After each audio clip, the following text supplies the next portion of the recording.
let z be a complex number such that real part of z minus 2i upon z plus 2i is 0, then the maximum value of mod of z minus 6 plus 8i is equal to what?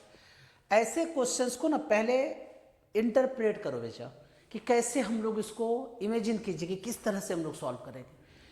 पकड़ो पहले बात को, real part of this, real part इसका 0 है, तो real part जब 0 है तो क्या करेंगे बताइए। रियल पार्ट 0 होता है तो रियल के लिए क्या होता है, देखो z माने x प्लस आई वाई प्लस एक्स माइनस आई वाई अगर हम लोग करते हैं तो आई वाई कट गया, रियल पार्ट 0 हो गया। तो क्या कॉन्सेप्ट था याद है, z plus z bar is equal to 2 real z, यही हमारे पास था।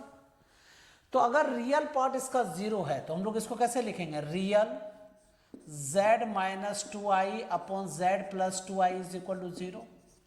ठीक है, इस पूरे को एक कॉम्प्लेक्स नंबर इस तरह का ले लेते हैं तो कैसे लिखोगे बच्चा, z minus 2i upon z plus 2i plus z minus 2i upon z plus 2i का conjugate is equal to 0। Clear है, अब इसको सॉल्व करते हैं। ठीक है, तो ये क्या हो जाएगा, ठीक है, z minus 2i upon z plus 2i। अब इसको कंजुगेट निकालिए तो z बार माइनस का यहाँ क्या हो जाएगा प्लस 2i अपॉन z बार माइनस 2i, क्योंकि आयोटा का साइन चेंज कर देते हैं और यहाँ z जो है कॉम्प्लेक्स नंबर है तो उसका हमें पता नहीं कि वो किस फॉर्म में है, इसलिए z बार ऐसे लिख दिया। अब इसका एलसीएम निकाल लीजिए। ठीक है, इसका एलसीएम निकाल लेते हैं तो you know z plus 2i into z bar minus 2i। ठीक है, सॉल्व कर लो, z minus 2i into z bar minus 2i plus z bar plus 2i into z plus 2i is equal to 0। ठीक है, अब ये denominator में है वो अगली साइड जाके 0 बन जाएगा।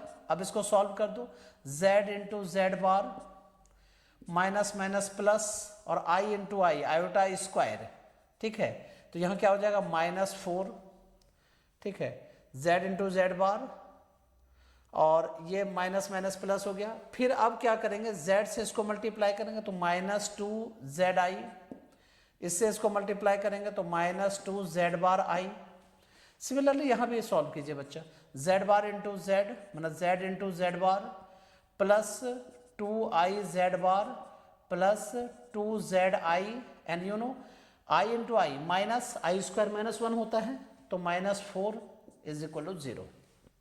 ठीक है, अब जरा गौर करके देखो कि ये हमें कह रहे हैं कि 0 है, इसको सॉल्व करके हमें वैल्यू निकाल लेनी है और फिर इस पे सब्स्टिट्यूट करके सॉल्व कर देंगे। मतलब z हमें पता करना है कि इसमें z की वैल्यू क्या है।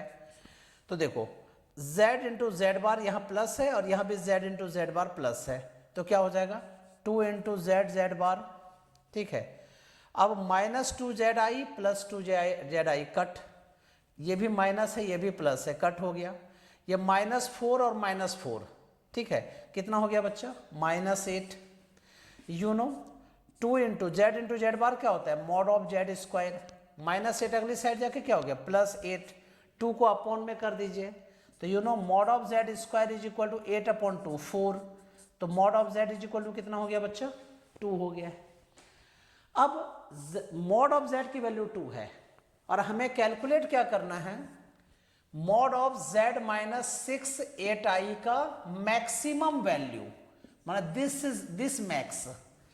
तो देखो मॉड ऑफ 6 माइनस 8i यही इसका जो मैक्सिमम वैल्यू होगा वो कितना होगा √6 स्क्वायर प्लस -8 स्क्वायर 36 प्लस 64 √100, इसका मतलब 10 हो गया, मतलब इस वाले पार्ट का मैक्सिमम वैल्यू 10 हो गया।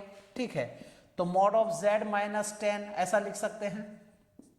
ठीक है, अब इसका मैक्सिमम वैल्यू हमें चाहिए। ठीक है, तो और मॉड ऑफ z की वैल्यू 2 है तो कैसे लिखेंगे हम लोग, the mod of z minus 10 maximum value is equal to mod of z plus mod of 10। ठीक है, और मॉड ऑफ 10 की वैल्यू यहाँ पे 10 ही होगी, तो और मॉड ऑफ z की वैल्यू कितनी है 2, 2 प्लस 10 कितना हो गया 12।